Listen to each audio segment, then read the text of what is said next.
Yeah, I mean, even though we're locked down and we can't really do too much, we're still pretty busy. We still have a lot to do, and we've had to think of new ways to promote an album when we can't really leave the house. So it's been interesting, but I think we've made the most of it and done a good job of it. Been keeping busy, and yeah, it's all very exciting times.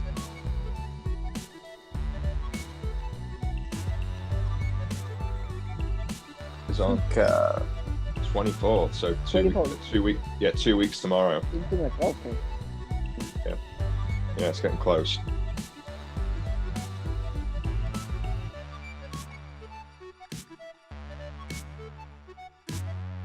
I would say there are some songs which are, but it doesn't mean it's the heaviest. I think All Distortions is referring to distortions within life, challenges and that sort of thing within life. But we did kind of think that it might sort of apply to some of the sounds.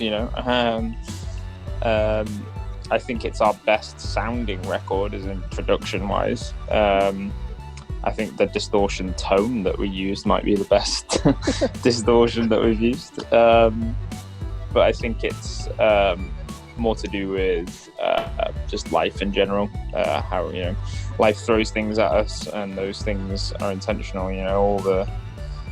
All the struggles that we go through in life are all part of a bigger picture, is kind of what it's saying.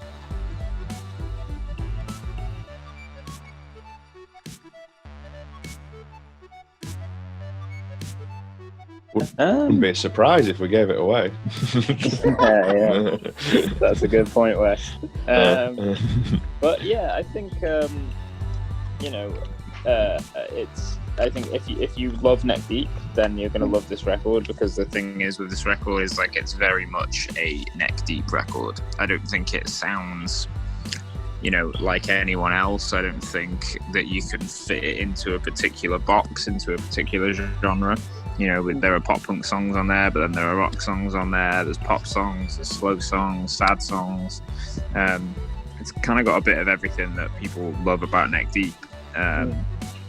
And again, like I said, I don't think it sounds like anyone else. I think we've managed to craft a very unique sound with it, and I think if you love NECKDEEP, then then you'll love this record. I think there's something in it for every kind of NECKDEEP fan, whether you like our older stuff, or more pop punky stuff, or more poppy stuff, acoustics, or any of it. I think there's something in there for everyone.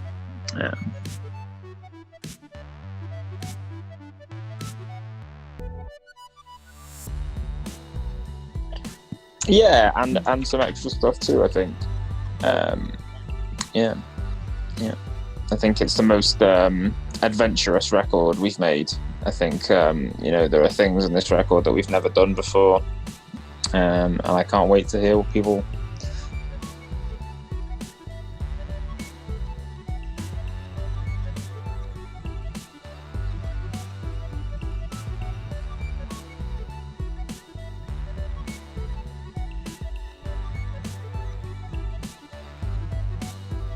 I would say that the album itself has got a lot of I don't know, some stuff you probably might not expect from us in certain parts. So I would say that they're the. I don't know. I wouldn't say that it's a representation of the whole album, because the whole thing's to be experienced from front to back. That's one thing that we've kind of realised pretty quickly when we started listening to the album itself. Was that it as a listening experience, from the beginning to the end, it's one entire. It's almost feels like it's one entire piece, more so than any of our other records. There's a story that goes throughout the whole thing, and I don't know. I think it's something that we've not done before. So I like they represent the certain parts of the album, but there's also parts that like don't sound like those songs as well. So there's, like we were saying, there's still some surprises, but we're not going to be spoiling them until you hear it. There's going to be a little bit more music that we release before the record comes out. And our aim was that with all the singles we release, it gives a good spread of what the record's about. So I think a lot of it you'll have to wait and see until, some of these new singles come out, because I think some of the songs that we are, going to put out just before release, again, sound really different to the songs that we've already put out. So with all the singles, those first 3 that we put out, like Wes said, they represent parts of the album, but not the whole thing. Basically what Wes said. Yeah.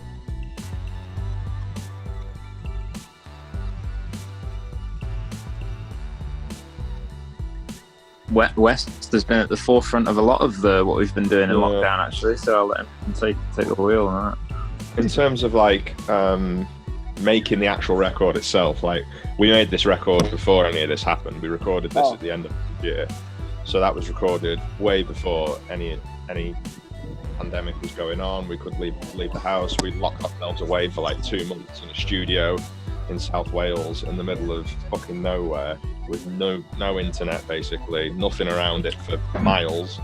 Like the nearest town was like my 20 app is minutes frozen. away. Oh, I can't hear anything that's being said. I can still hear you. Oh, there we go. I've got it now. There we go. He's back. He's alive.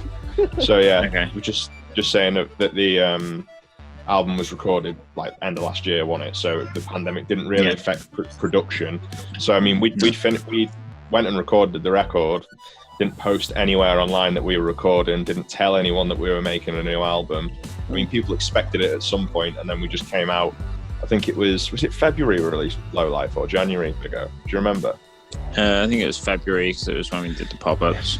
Yeah, and then we just did.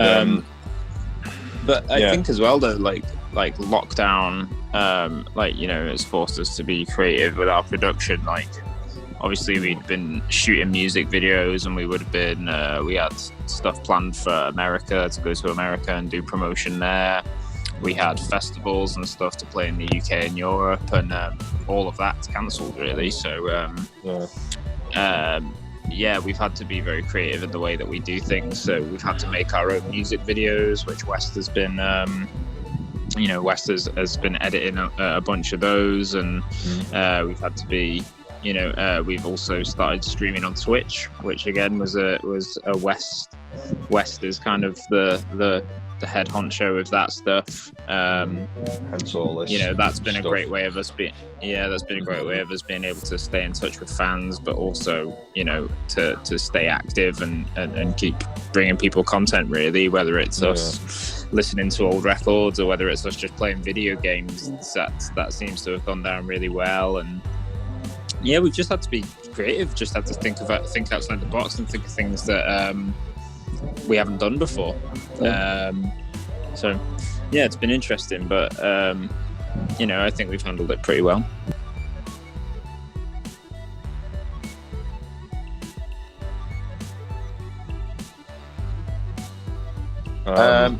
We have our fingers crossed. Yeah, we have our fingers crossed for those dates. All the government advice is not good for us.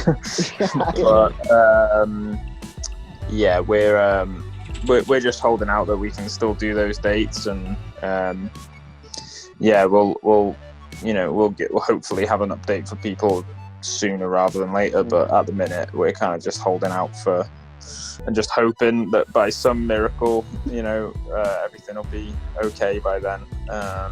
Hopefully. We know as much as you do at the minute, unfortunately.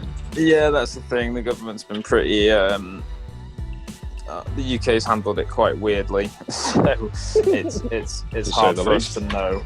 Yeah, it's hard for us to know exactly what's going on. So as soon as we have updates, we'll be giving those to people for sure.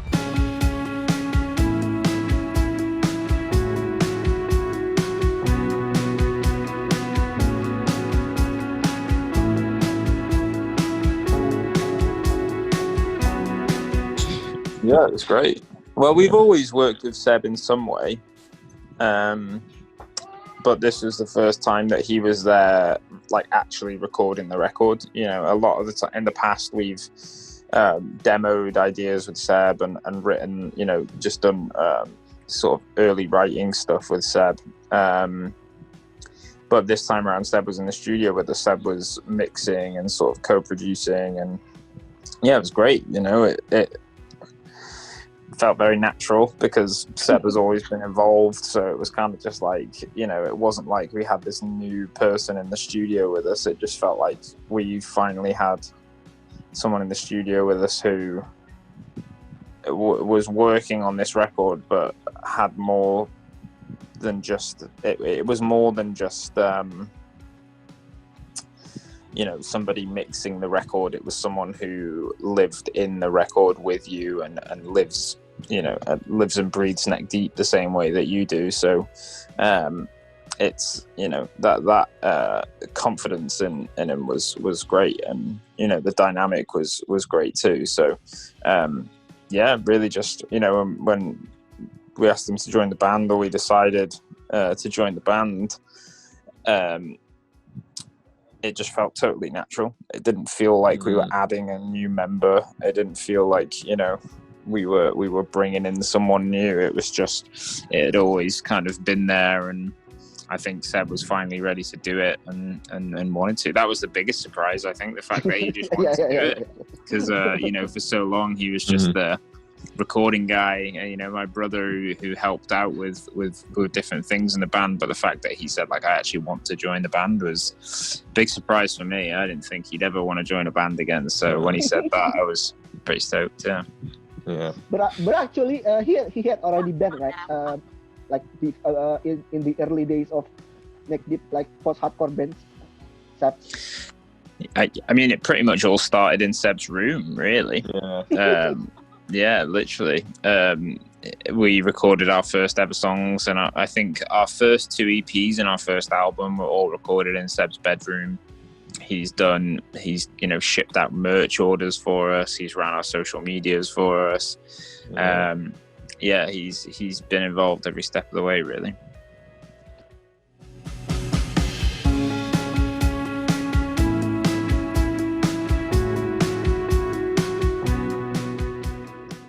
I think just like, you know, no matter what the struggle that you're going through in life, you can kind of overcome it. Even if you're right at the very bottom, and you know, you're even thinking about something as serious as taking your own life, you can turn that around. And generally, it's not about the world that you're living in, making a difference to the world that you're living in. It's about making the difference to your world. You know, having someone in your life that cares about you and loves you, and having someone to care about and to love, rather than, you know, maybe putting your efforts into social media and trying to be noticed and trying to you know, play the game. Because a lot of people, I think feel disconnected with the world. They don't necessarily feel as though they fit in, or they don't feel like they're good enough for everybody's standards. And I think with this record, we just want to tell people that that's not what life is about. You know, life is about just living it for yourself and finding someone to live it with, and whether that's a friend, a loved one, family member, anything like that. Just, you know, having a purpose in life is not just being popular or fitting in, or you know, all that sort of stuff. Having a purpose in life can be as simple as just having someone to love, really.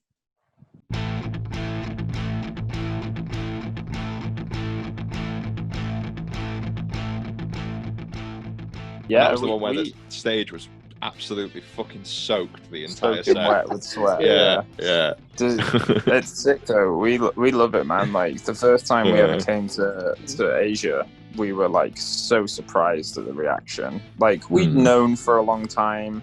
To be honest, one of the first fan groups that existed for NECKDEEP and was really active and was really you know, really, really vocal was NECKDEEP Philippines, and it was a group of fans in the Philippines.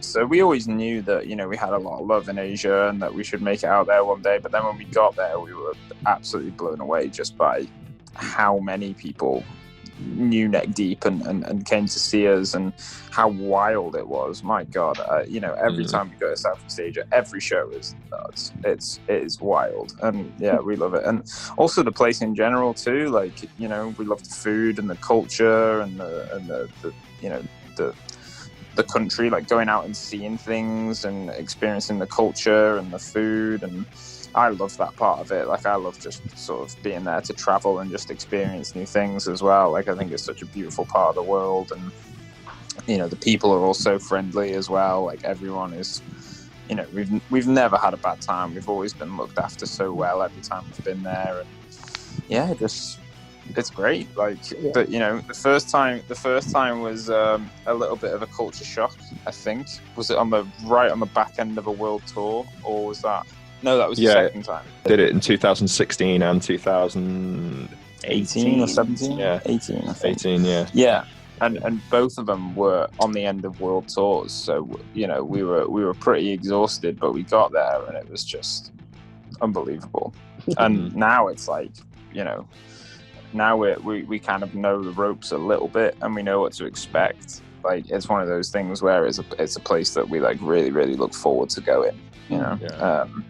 Definitely, you know, somewhere that we're excited to go back to. You know, it's a shame that we can't tour it as much as we would tour, say, America or the UK or something, but I think when we do go, it's extra special. It's kind of like, it feels like people have been waiting, and it feels like we've been waiting too. So, you know, when we get back to it, it always feels like a happy reunion. You know?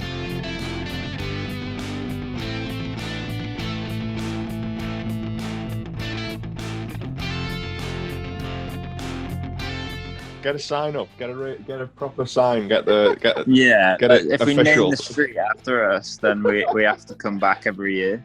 Yeah, come back once a year. Tell everybody that. Yeah. If you want to get us back, you got to name a street after us.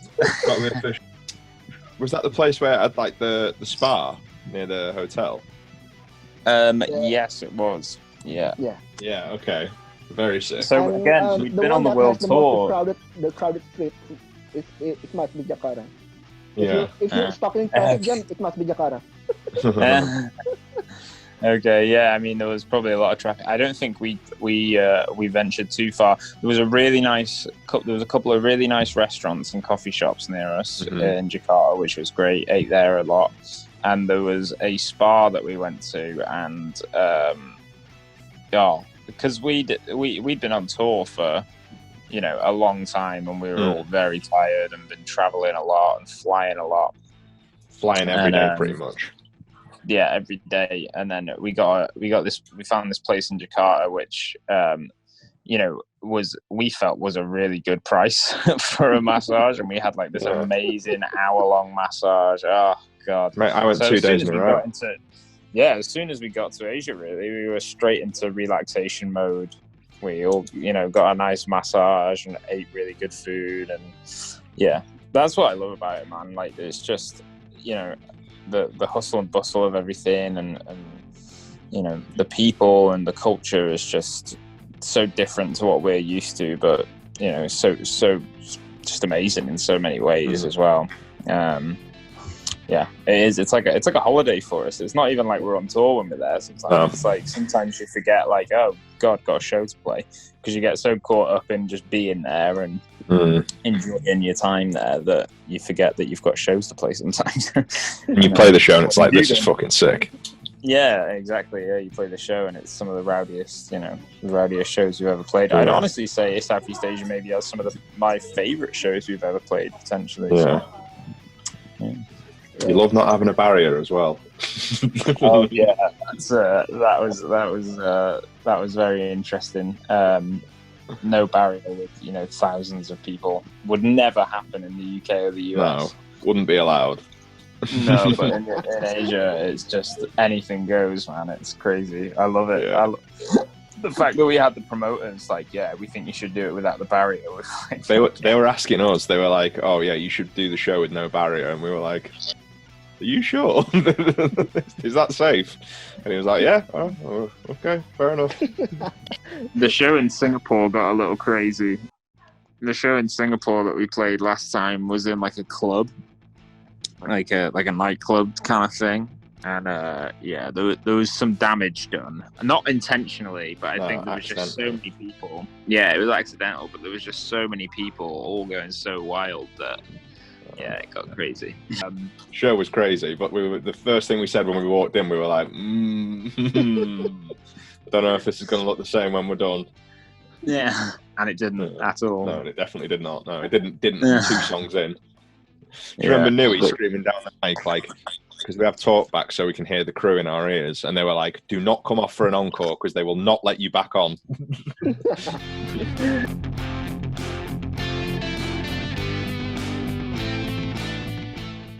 Yeah, let's do it. Like I said, let's get the street named after us. Let's go. Let's make it official. We want a ceremony before we go on next time.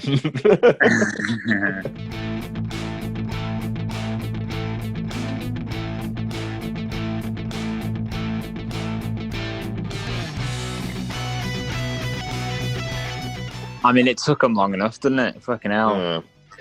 It took them a bit too long, I reckon.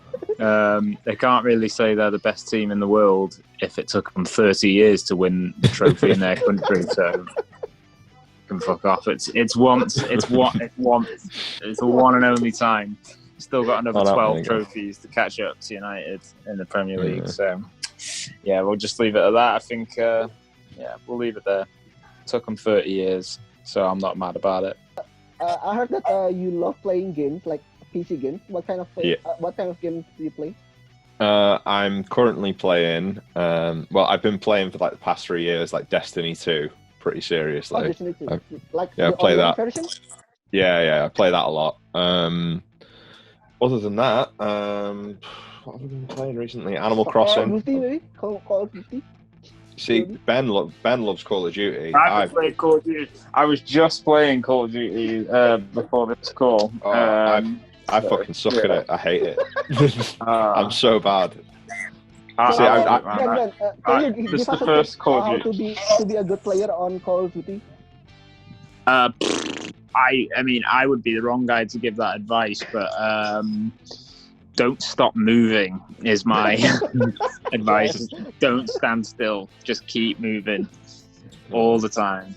That's the best advice. I know you and Sam play it quite a lot, and Danny, but I suck at it. I'm pretty good at Destiny 2, but when it comes to Call of Duty, I'm very, very bad.